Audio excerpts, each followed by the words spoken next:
在翻看自己的照片时，找到了几年前我在户外拍摄风景的照片。在摄影当中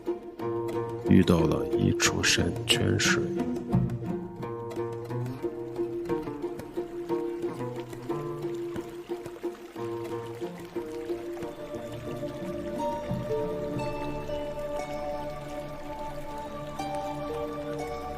泉水很清甜可口，这样感受到大自然的山清水秀以及山川一尘不染的美丽。我盼望疫情过后能再去一次这里，